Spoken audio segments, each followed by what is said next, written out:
ଜୟ ଜଗନ୍ନାଥ ଆପଣମାନେ ସମସ୍ତଙ୍କୁ ସ୍ୱାଗତ ମୋର ଆଜିର ବ୍ଲଗ୍ରେ। ଆଜି ନିଦଟା ଭାଙ୍ଗିଲା ଭଣଜାମାନଙ୍କ ପାଖରେ। ଉଠୁ ଉଠୁ ଯେହେତୁ ଲେଟ୍ ହେଇଯାଇଥିଲା ତ ଡାଇରେକ୍ଟ ଲଞ୍ଚ କରିବାକୁ ପଡ଼ିଲା।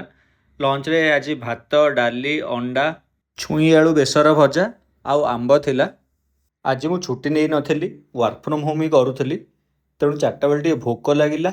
ଭଉଣୀ କ'ଣ କରିଥିଲେ ନା ସିଙ୍ଗେଡ଼ା ଆଉ ମୁଢ଼ି ଟିକେ ଆଣିକି ଦେଇଥିଲା। ତାକୁ ଟିକେ ଖାଇସାରିଲା ପରେ ବାହାରକୁ ବାହାରିଲି ଟିକେ ବୁଲିବା ପାଇଁ। ବାଲକୋନି ଭ୍ୟୁଟା ଏହିପରିକା ଥିଲା, ବହୁତ ହି ସୁନ୍ଦର ଥିଲା ଭ୍ୟୁ। କାଫି କ୍ଲିନ୍ ୱେଦର ଥିଲା। ଏଇ ଯେଉଁ ଫାଙ୍କା ପଡ଼ିଆଟା ଦେଖାଯାଉଛି ତା ସାଇଡ଼ରେ ପିଲାମାନେ କ୍ରିକେଟ୍ ଖେଳୁଥିଲେ।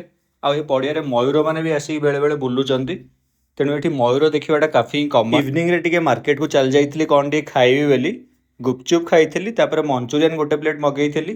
ମଞ୍ଚୁରିଆନ୍ ଟେଷ୍ଟଟା ଭଲ ଥିଲା। ତାପରେ ପୁଣି ଘରକୁ ପଳେଇ ଆସିଥିଲି ଭଣଜାମାନଙ୍କ ସହିତ ଖେଳିବା ପାଇଁ। ଆପଣମାନେ ଯଦି ମୋ ଭିଡ଼ିଓ ଦେଖୁଥିବେ ନିହାତି ଭାବରେ କମେଣ୍ଟରେ ଜଣାଇବେ ଏ ଦୁଇ ଜଣ ଭିତରୁ ବଡ଼ କିଏ ସାନ କିଏ। ଏ ଦୁଇ ଜଣ ହେଉଛନ୍ତି ଟୁଇନ୍ସ। ଦୁଇ ଜଣ ହେଉଛନ୍ତି ସମସ୍ତଙ୍କର ଗେହ୍ଲା ପୁଅ। ଆଉ ମୋର ତ ବହୁତ ହି ଗେହ୍ଲା ଏଇ ଦୁଇ ଜଣ। ଆଉ ମୁଁ ତ ଏମାନଙ୍କ ପାଖ ହିଁ ଛାଡ଼େନି, ଯେତେବେଳେ ସେମାନଙ୍କ ପାଖରେ ହିଁ ଥାଏ। ଜଣଙ୍କ ସହିତ ଖେଳିଲେ ମନ ଜମା ହିଁ ପୁରିବନି, ତେଣୁ ଆଉ ଜଣଙ୍କ ସହିତ ବି ଖେଳିବାକୁ ପଡ଼ିବ। ଫ୍ୟାନ୍ର ଲାଇଟ୍ ଦେଖିବାକୁ ଟିକେ ୟାକୁ ପସନ୍ଦ, ତେଣୁ ରିମୋଟ୍ରେ ଟିକେ ଫ୍ୟାନ୍ର ଲାଇଟ୍ ଦେଖେଇକି ମୁଁ ତାକୁ ଟିକେ ଭୁଲେଇ ଦିଏ। ଯେତେବେଳେ ସେ ମନ ଦୁଃଖ କରିଥାଏ ଫ୍ୟାନ୍ର ଲାଇଟ୍ ଦେଖିଲେ ଖୁସି ହୁଏ। ଯୋଡ଼ି ହେଇକି ରହିଥାନ୍ତୁ ମୋ ଚ୍ୟାନେଲରେ ଆଗାମୀ ବ୍ଲଗ୍ ଦେଖିବା ପାଇଁ। ପୁଣି ଆମମାନଙ୍କର ଦେଖାହବ ନେକ୍ସଟ ବ୍ଲଗ୍ରେ। Till then bye bye.